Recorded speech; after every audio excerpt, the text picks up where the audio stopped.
Hello, here are some comments for my friends who are learning English about the story No Speak English by Sandra Cisneros. This video is for students who are studying literature as a way of learning English, which is why I am speaking a little slowly. This story is about a woman from Mexico who comes to the United States to join her husband, who is already working in a job here. She goes upstairs to the apartment where her husband lives and never comes back down. The writer asks why she never comes back downstairs to meet other people. People from Mexico and Central America are among the much larger group of people we call Hispanic. The word describes the culture and people of countries once ruled by Spain. They speak Spanish, and like Mamacita's husband, sometimes they come to the United States because they cannot find good jobs where they come from. Some come because there's too much crime where they live and they want to be in a safer place. Some come legally, but some walk across the very rural southern border into the United States without permission. This is a dangerous thing to do because it is very hot and dry, but the people who do this are looking for a better life. Many speak very little English, or maybe none, and end up working in manual labor jobs. They do not earn a lot of money, but they earn more than they could back home. As your book says, the larger American culture sometimes ignores minority groups. For a long time in America, we had an idea called the melting pot. A real melting pot is maybe like this, in which different kinds of metal are melted to mix together. But when we talk about culture, the melting pot means that people come to America from many different countries, but the new arrivals were expected to become part of the culture they found where they arrived.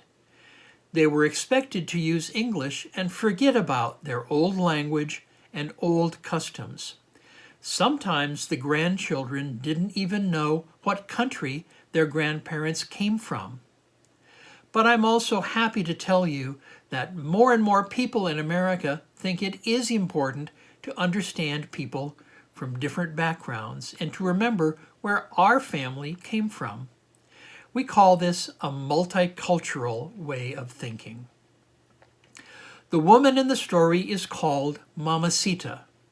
Mamacita is a word from the Spanish language. Literally, it means little mother, but it's often used in a loving way to address your mother or wife, maybe a little something like in English we would say mommy. However, depending on when it's being said, it can also be not so polite. It can be a man referring to a very pretty girl. In the story, Mamacita does not speak the English language that other people around her speak. She wishes she was back home because she was happier there, but her family needs to stay in America because of her husband's job. The story also talks about immigrants sometimes not understanding the new culture. The narrator's father talked about ham and eggs. He did not understand that this really means ham and eggs, which is a kind of breakfast Americans sometimes eat. He thought ham and eggs was a word for every meal. Mamacita has only learned a few words in English.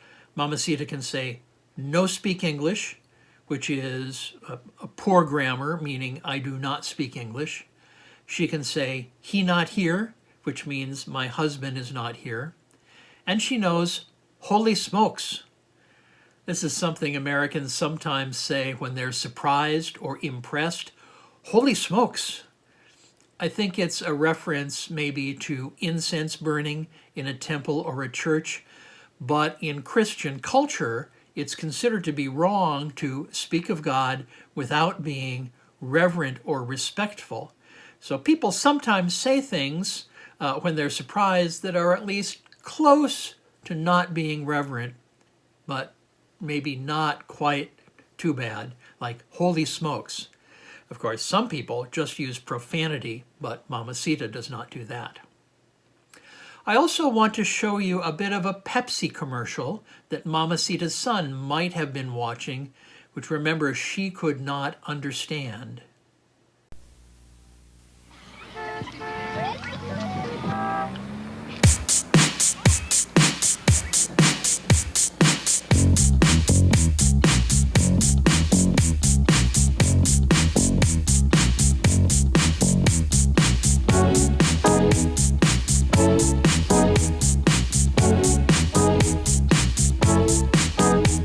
You're a whole new generation.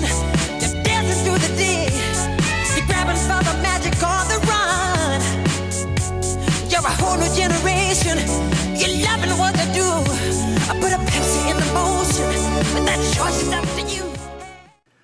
You see, Mamacita's little boy was growing up in a culture she could not understand because she could not speak English, which made her very sad. When poor immigrants come to the United States, they often do realize that they need to begin learning English. They can speak their own language when they're with family, but they need English when they leave home to talk to others in America.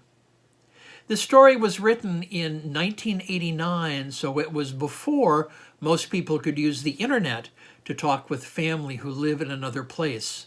So Mamacita maybe felt even more alone than she would today because there were so few people she could talk to in her native language. I will leave you with this thought. When I visit Taiwan, there are students who are learning English who do not want to talk to me because they might feel embarrassed to let the Americans see that their English is not so good. The writer says that maybe Mamacita does not come downstairs because she's not happy with how she looks, or maybe because it's too hard for her to climb 3 flights of stairs. But the writer also says maybe it's because she is shy, because she does not speak the language other people speak. As a reader of this story, you have to decide for yourself why Mamacita does not come downstairs to interact with other people.